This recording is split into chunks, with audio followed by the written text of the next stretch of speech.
Hey everybody, what is up? My name's Mackenzie. And I'm Jonathan. We are husband and wife, and we'd like to welcome you to TerreDice. And today we're taking a look at the latest Disney game designed by Prospero Hall and published by Funko, that is Disney Animated. Yep, so this is a cooperative game where we are all playing as Disney animators, sketching and painting in different animation films, and we have to do that before we miss our deadline. Yeah, now it's cooperative, but we have asymmetric player powers. We're like drafting and doing all this crazy stuff.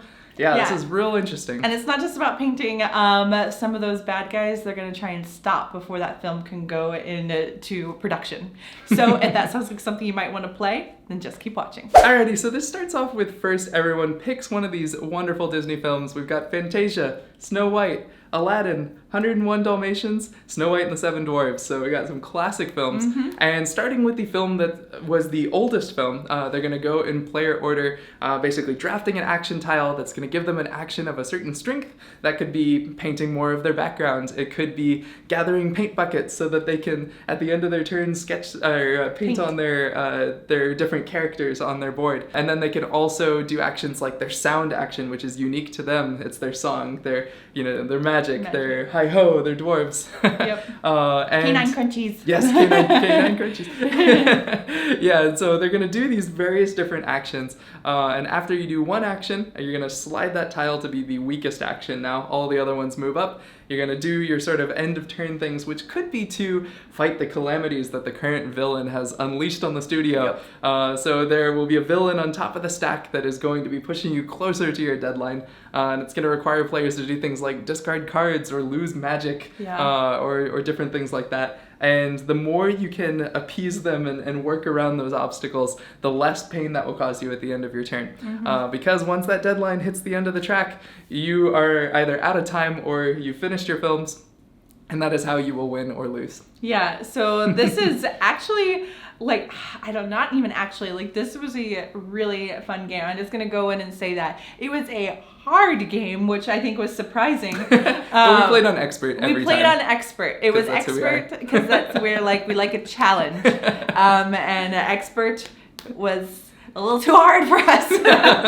But this is an absolutely gorgeous game. I love how Prospero Hall always does such an amazing job with the theming. So first you lay down your background, so you put all these like puzzle pieces in, and then you have these beautiful, what do you call them, translucent or what these like the transparent cards. The transparent Reminds cards. me of the old slides you get in class. Yeah, so you actually get to place that onto the illustration, which is actually how they do it in real life. They have all the backgrounds and then they place the characters in different spots on these pre-made backgrounds. So it's very thematic. I like that the villains were trying to stop us from putting out the films, get defeated. Yeah. It was like they were coming alive off the page. You think hey, I'm gonna make a game about animators. You'd be like, oh well, where's the theming in that? But they did it. It was really fun to be an animator. Ridiculously cool theming. And let's talk about the action selection. Yes. So basically you've got these 5 actions to choose from, strength 1 to 5. If I choose background 4, that means I get to put 4 squares worth of background on my board. So if I have a 4-piece, I can put that down. If I have a 2-piece and a 1-piece and a 1-piece, I can put those down. Certain spaces you cover are gonna give you bonuses. So it might give you you get to do the ink and paint action at the current value it's at.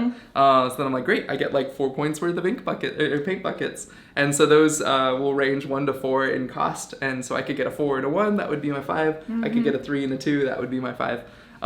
And so basically you have these different strength actions you can take. There's also a magic action which lets you copy any other action, but you have to pay magic tokens to do that. And it's just really, really interesting because it requires you to be in constant cooperation with your partners to make sure that you all agree, okay, can I take that action? It's like, no, I really need that action. Or, oh, if I take the one above it, it becomes just strong enough to give you what you need. Which is cool. The cooperative aspect I thought was very interesting that they chose to do that, but it makes sense because a company fails if not all the movies are doing well, are successful. So you have to help out everyone to make sure all the film gets produced. So I really liked that it was cooperative. I didn't realize it was going to be that when we first got it. Yeah. And then the art style is really cool in this game. The side panels, it's just done, and I don't even know what to call it. I'm not sophisticated enough to describe that art style, but it was so pretty. Very cute. Yeah, very cute. Yeah. Yeah, another thing that's cool, once you start painting those characters, they give you powers. So that's when you get your asymmetric, like, okay, I give you that. That now lets everyone, draw cards or do actions. You also have these tokens that you can kind of dish out depending on what you are. It lets you do different things. Fantasia lets actions stay in place when they get taken. So you can put the token on it and it sticks the action there. There's also like canine crunchies, which can be used as magic and also like paint. And then they have all these like I like the 7 dwarf power. Yeah, the 7 dwarf power. You hand out your dwarves, and the dwarves can be spent to increase your action strength by the number of dwarves you spend. So everyone's got all these little things that they can do.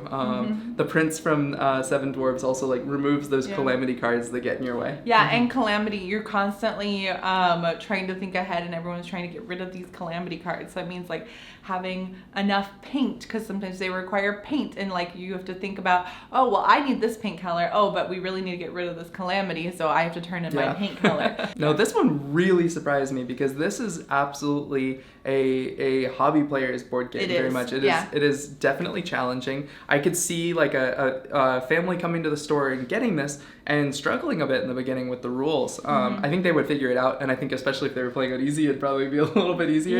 But there is a lot going on in this game in a really good way. I think it's all very intuitive, but it's certainly complex. Yeah, and they always have great player aids, so I mean that helps a lot too. But it is one of their more complex, I think, Disney games. Falls in that like villainous area. Yeah, it does fall into like the villainous category. The only thing I would say, those puzzle pieces can take a little bit of finagling to get into their correct spot to fit. Now you might think, look, oh, it doesn't fit. It does fit, because when it comes to you, it will already be pre-placed in the painting will be complete. So you just they will loosen up over time. So don't be afraid to. They will fit. Like push it in there. Yeah. But anything else? They came with really cool tuck boxes for organization. Yeah, the organization of the box is great. You have these little tuck boxes that kind of look like VHS tapes, or they're storybooks. They've got like the book binding on them. Yeah. And you put all your cards and tokens for each one in there.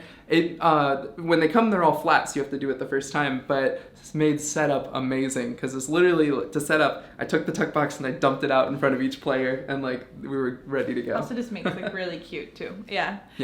So, any other thoughts before we close out? No, I think this was like a slam dunk home run hit out of the park. It was great. Yes, I really like it.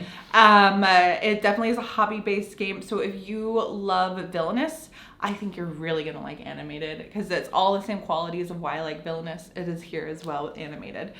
So I'll put a link down below where you can go check this game out. As always, thank you so much for watching. If you like this video, make sure to like and subscribe and hit that notification bell so you can know whenever we put out a new video. And we'll see you next time. Happy playing!